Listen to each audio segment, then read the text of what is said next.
Rasmus Paludan berniat bakar Al-Quran tiap hari Jumat. Paludan kembali membakar Al-Quran yang dilakukan di depan sebuah masjid di Copenhagen, Denmark. Dalam aksinya itu, Paludan berjanji akan terus melanjutkan aksi semacam itu setiap Jumat. Ia berujar, pembakaran Al-Quran ini akan terus dilakukan hingga Swedia mendapatkan dukungan dari Turki untuk bergabung NATO. Seperti diketahui, Swedia ingin bergabung NATO dan harus mendapatkan restu dari semua anggota NATO, dan Turki dalam hal ini belum juga merestuinya. Aksi pembakaran Al-Quran ini penghinaan bukan hanya kepada umat Islam, tetapi penghinaan atas HAM, seluruh umat manusia atas pilihan belief sistemnya. Secara pribadi, saya tidak terima hal ini didiamkan oleh pemerintah Swedia. Murka saya, dan mau menantang cara orang itu, manusia hina, Rasmus Paludan. Sebelum kita nambah emosi, kita urai siapa manusia hina itu. Dia merupakan pemimpin partai Stram Kurs atau partai garis keras, partai white supremacy, partai rasis dan berideologi fasisme, partai kanan yang sering menyuarakan sentimen SARA, suku, agama, ras, dan antar kelompok. Terutama tersering adalah dia memprovokasi anti-Islam dan anti-imigran. Rasmus mempunyai dua kewarganegaraan, Denmark dan Swedia. Provokasinya terhadap dunia Islam sudah kelewatan. Seperti di tahun 2019, dia pernah membakar Al-Quran yang dibungkus dengan daging babi. Dan pada tanggal 27 Januari kemarin, dia membakar Al-Quran lagi di depan masjid di Copenhagen, Denmark. Yang semua pembakaran tersebut dilindungi polisi yang mengatakan ini adalah atas nama kebebasan bersuara negara tersebut. Maka, walau menghina Islam, hal itu harus dilindungi. Dan bagi saya pribadi, Denmark dan Swedia bukan melindungi kebebasan berpendapat, namun memang menantang perang umat Islam.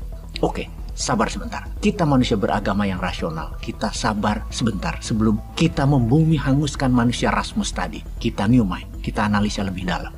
Kita melihat wacana lebih luas lagi. Karena kita sebagai manusia sadar harus melihat sebuah data agar bisa menjadi informasi dan menjadi knowledge. Baru kita bertindak. Pertanyaan, mengapa di depan kedubes Turki? Mengapa di masjid yang terbanyak orang Turkinya? Mengapa sangat spesifik Turki?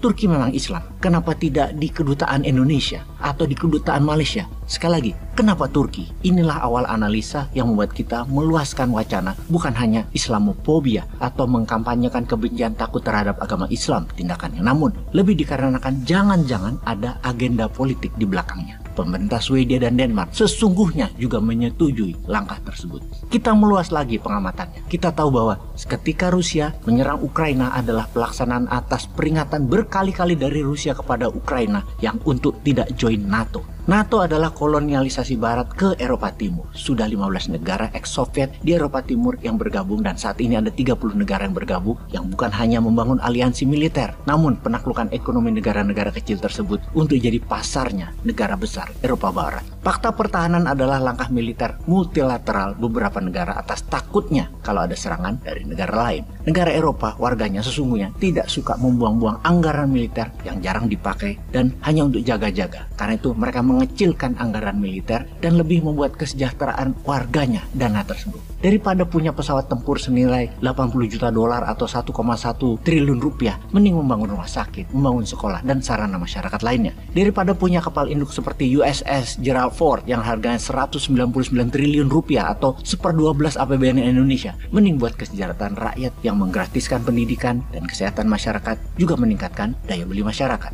Daripada punya tank Abrams Amerika seharga 18 juta dolar atau tank Leopardnya Jerman seharga 7 juta dolar, belum harga amunisinya yang sekali jalan tank tersebut membawa uang senilai 10 juta dolar untuk membunuh manusia. Banyak negara Eropa, terutama sisi utara, sisi tengah Eropa, mengurangi anggaran tersebut dan membuat kesejahteraan bagi rakyatnya. Karena itu, ketika Rusia menyerbu Ukraina, media barat memprovokasi warga dunia, terutama Eropa, bahwa Rusia adalah bangsa penyerbu dan Putin adalah orang gila yang haus kekuasaan, seorang penakluk dan agresor. Finlandia, Swedia yang belum menjadi anggota NATO, yang tidak punya defense budget yang besar, menjadi panik dan kena provokasi tersebut. Karena setelah Finland yang menempel pagar perbatasan dengan Rusia sepanjang 800 km, panjangnya perbatasan Rusia-Finlandia, maka negara sebelah Finlandia adalah Swedia, bisa juga diserang Rusia. Padahal Rusia kecil kemungkinan menyerang Finlandia dan Swedia karena tujuan Rusia adalah menciptakan buffer country atau wilayah bumper untuk serangan NATO di mana Ukraina yang memang pemimpinnya adalah pro-Amerika memang ingin gabung dan membiarkan NATO dengan Rusia untuk dogfight di perbatasan pagar negaranya.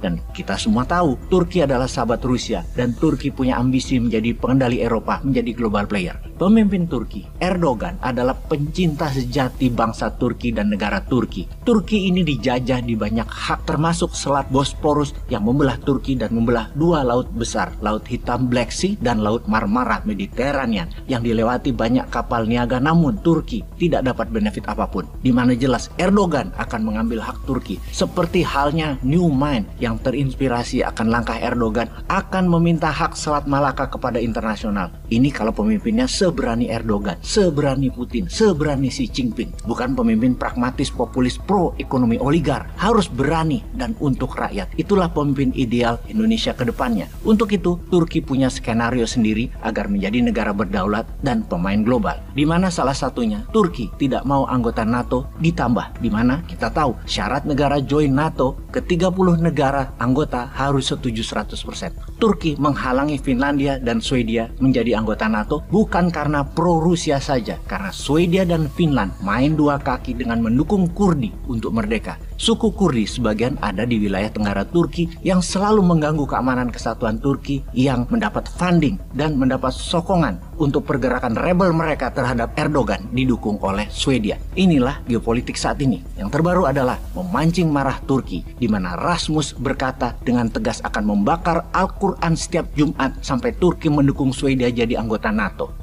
Rasmus, lu bukan nantang Turki, lu nantang umat Islam. Nih celurit, tolong kirim ke Rasmus. Dan polisi Swedia, minggir kon.